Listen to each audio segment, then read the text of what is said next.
I remember the exact moment the words hit me, sharper than any punch could have been. She stood in the doorway of our bedroom, arms crossed, eyes glinting with a mixture of frustration and defiance. "If you don't trust me hanging out with my ex every weekend, maybe we're done," she said, as if the threat was an inevitability rather than a plea for reason. My chest tightened, and a strange numbness began to spread through me. I wanted to argue, to rationalize, but all that came out was a shallow laugh I barely recognized. "Your ex? Every weekend? Really?" My voice cracked halfway. Betraying the panic I tried to mask. She shrugged, tilting her head, that same infuriating, unapologetic tilt I had once found endearing.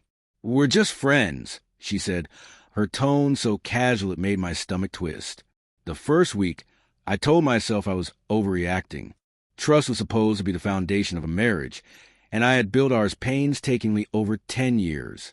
I had seen the early signs of suspicion creep into my own mind. Late texts, sudden plans, quiet chuckles over the phone. But I had pushed them aside, telling myself love was enough to shield me from doubt. By the second week, the unease had become a constant companion. I noticed little things. The way she leaned into her phone, the subtle way she avoided my eyes when I asked mundane questions, the faint scent of a perfume I didn't recognize lingering on her scarf. I tried to tell myself it was paranoia, but my gut churned with a growing certainty I didn't want to admit. I started staying late at the office more often, convincing myself it was work stress, but secretly, I was tracking her movements. I didn't follow her. God, I could never be that man, but I listened to her casual mentions of lunch plans, of coffee dates, of movie nights with friends that always conveniently overlap with the weekends she supposedly spent catching up with her ex. Each story left me more hollow than the last, a slow erosion of faith I didn't know how to stop. One Friday night, my resolve broke. She was out, laughing as she left, her coat swishing around her legs. Phone pressed her ear. I didn't want to know, and yet I couldn't look away. I scrolled through the phone she'd carelessly left on the counter. Messages, pictures, plans. Plans that didn't include me. Plans with him. My heart pounded, and a cold rage washed over me, a sickness twisting in my chest. I confronted her the next day. My hands shook so violently I almost dropped my coffee. "I know," I said simply, voice raw. She froze mid-step, the casual confidence evaporating into something fragile, something human. "No, what?" she asked, eyes wide, searching for a lie she could grasp.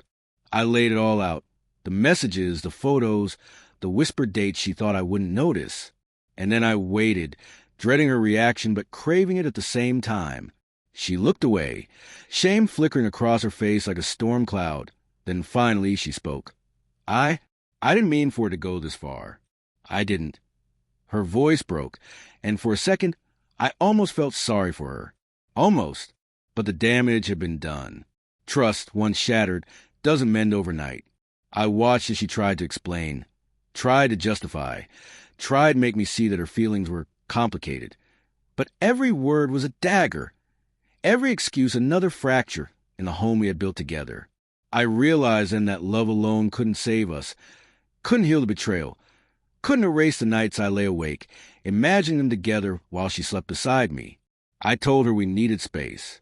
I moved into the guest room, the silence deafening, the house feeling impossibly vast. Each night, I replayed the confrontation, the lies, the betrayal, my mind a labyrinth of anger, grief, and disbelief. And yet, somewhere deep inside, a small, stubborn ember of love refused to die. It made the loss feel sharper, the heartbreak almost unbearable. Weeks later, she asked if we could talk. I nodded, but I knew, as I looked at her trembling hands and haunted eyes, that some things couldn't be fixed. I told her quietly, finally, "I loved you.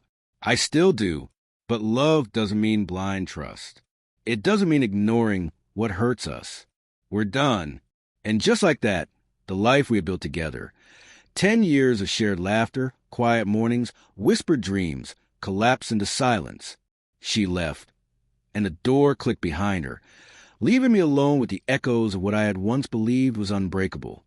The betrayal lingered like a shadow in my chest, heavy and cold, a reminder that some wounds, no matter how much time passes, never truly heal. And as I sat in the dim light of our empty bedroom, I understood painfully that love could be powerful, but trust, that fragile, sacred thing, was everything. Without it, even the strongest hearts eventually break.